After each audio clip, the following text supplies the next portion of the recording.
Hi everybody, welcome back to the channel. Today we're going to be taking a look at the G.I. Joe Classified Series Retro Cardback Snake Eyes. If Saturday morning cartoons fueled your imagination as a kid and powers your action figure collecting now as an adult, then you're in the right place. Thanks for stopping by and welcome to Saturday Morning Toy Collector. And if you like my content, please consider subscribing.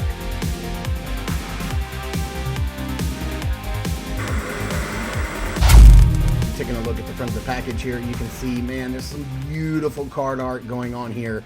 I absolutely love this illustration. It's nostalgia overload. I absolutely love it. You can see everything that he comes with in the package. Everything's laid out so nice and so clean and looking so very cool. I love these retro cards. I honestly wish all G.I. Joes came in this style packaging. Flipping around here on the back, you can see what little stats there are to see about Snake Eyes, because everything is unknown. You can see the cross sell with the other retro cards that have come out recently. Snake Eyes being the first here, and then you have Storm Shadow, Zartan, which we've taken a look at before, Crimson Guard, which I cannot seem to get my hands on no matter what. I would love to have at least one of these silver-faced guys, and then of course Snake Eyes at the very end. Taking a look at all the accessories that are packed in with this guy, you do get a display stand, his bandolier with some charges set in it, a submachine gun, his sidearm, a silencer, a knife, and then 2 grenades, which are really cool. I love those. And then just taking a look at Snake Eyes standing straight up and down here, man, this figure is fantastic. Everybody knows, if you know me, and I've talked about this in other Snake Eyes videos before, that I prefer Commando Snake Eyes over Ninja Snake Eyes. I know that's kind of a controversial take, but it's my opinion. I just happen to like him better. So I love the goggles. I love that the head's got this matte finish on it, but this shinier, sort of glossy black for the goggles. I love the simplified shirt that he has on with just that little stitched collar. This very simplified webbing that goes around him I think is really nice. And then of course some standard legs. We do have what looks to be maybe a new holster for his sidearm and his silencer, which looks really nice. And then all the way down to the very simple pants and boots, which I dig. Flipping around here on the back, you can just see some very simple webbing design on the back. Not much going on. This is a very simplified, very dressed down Snake Eyes, and I really appreciate that. All right, taking a closer look at the accessories here. Here is a look at the stand. It doesn't have his name. It doesn't even have G.I. Joe written on it. It's a very simplified stand. It is what it is, and I wish they all came with these. Here's a closer look at his satchel with the little strap and the charges on the inside. No paint on this. I would have liked at least some silver maybe on the caps or the buckles. Would have been really nice. Here's a closer look at that submachine gun. Again, no paint outs, just cast in all black plastic. Very simplified for this retro card line. We know what we're getting here. And then a closer look at his pistol, the sidearm here. The clip is not removable. It does have a little hole in the end for blast effects or the included silencer, which I love this squared off look. It looks very nice. It's very Metal Gear Solid, which I dig, and you can plug that in right there, and then the end of it also has a hole for blast effects.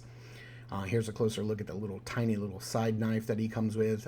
It's kind of got this grayish green plastic that you also saw in his webbing, and then you get 2 of these grenades. I don't know if they're like flashbangs or whatever they are, and they have a little red tampo on them, and they say GS8, is that correct? Into 7.5, something like that. I can't really make out that. Man, my eyesight's bad. I'm so old. All right, taking a closer look at Snake Eyes himself. Man, I really dig this figure. I love the dressed down look. It just looks great. I love that there's little hints of like green, a dark green gray on his webbing. It's just all very simplified and dressed down. I just can't say that enough. I really dig this more stealthy approach to Commando Snake Eyes here. I really dig it. That sheath looks nice. I love that holster where you can put the sidearm and the silencer, which is always really nice. Look at the boots there. Oh man, this is just really incredible. I love the glossiness of the goggles. It just looks great. As far as articulation goes, he can look up that far and down that far.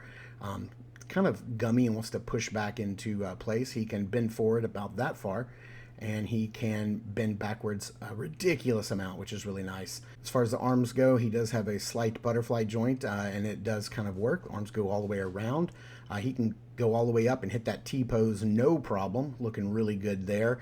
He does have the upper bicep swivel. He does have double jointed elbows and the hinge. On the right hand here, he has a vertical hinge, so it goes up and down, but on the left hand, on his right hand, he does have the horizontal hinge that goes in and out.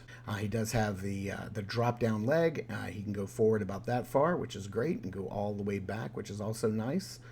He does have the upper thigh cut. He does have a double jointed knees, so he can go all the way back. He does have the upper. Oh yeah, I did want to show off. He does have the upper thigh cut there for sure. He does have the hinge and swivel at the foot and the rocker. He does have the upper boot cut, and man, this guy is pretty impressive. Now let's take a look at his satchel here and see which is like sort of the best way to put this on. Let's see how well it hangs this way. It's kind of okay this way. It doesn't look bad. I think it's kind of more meant to go on this arm here because it's kind of got this bulge in the front for his webbing to kind of get out of the way. So I think that's kind of the way it goes, but it does kind of hinder getting to and from his holster. Let's get that off here, and you could remove this if you wanted to. I think that would be pretty easy to do if you wanted to, slim him down even more. You totally could. Let's get him sort of kitted out here a little bit with maybe his sidearm. I really like that pistol. It looks really cool. What a Snake Eyes without some sort of blade ready to go. So let's put that knife in his hand and see where we are with that. And man, he looks really good. I really dig the look he's got going on here. This close quarters combat ready to go look looks really nice. I'm digging it. Looks fantastic. So let's bring in the other Commando Snake Eyes. This was the earlier Commando Snake Eyes release, which I really love. And I thought he was, kind of pared down and stripped down from the Ninja Snake Eyes, but he really isn't. He's got a lot going on, from the ribbing on his shirt, the extra strap around the visor. There's a lot of detail in the helmet that's not there on this newer version. You can see that his undershirt is different. It's got a lot going on. That webbing's got a lot going on. He's got all these straps and everything, happening here. The pants are a little different. The knee pads are different. The boots are different. I thought this other Commando was the Commando Snake Eyes that I was going to have on my shelf. And I gotta say, this new retro card version is probably my favorite Snake Eyes release to date. So this guy may go back in the storage bin, and this may be my own shelf Snake Eyes from here on out. Now let's get this guy under some lighting and into some poses and see how he poses up. Man, I got to tell you, this Snake Eyes looks incredible. He is the Commando Snake Eyes that I have been waiting for so long. I'm almost positive, like in each and every case, the retro cardback version of the G.I. Joe figures that we've been getting are the definitive versions of the characters. At least they have been in my book when it comes to, like, Gung Ho or Destro or Snake Eyes or Storm Shadow, Zartan, Lady J. Like, to me, they have all, Baroness, yeah, they've all been like the definitive versions, and I wonder if that's how we're going to get the classic version of Scarlet and Duke. I wonder if they're going to be coming on retro cardbacks. I have a feeling that may be what's going to happen. So thank you guys so much for tuning in and watching. I super appreciate it. Please continue to check us out over at Instagram at Saturday Morning Toy Collector. I am your Saturday Morning Toy Collector. I'm your host, Mark, and I will see you in the toy aisles.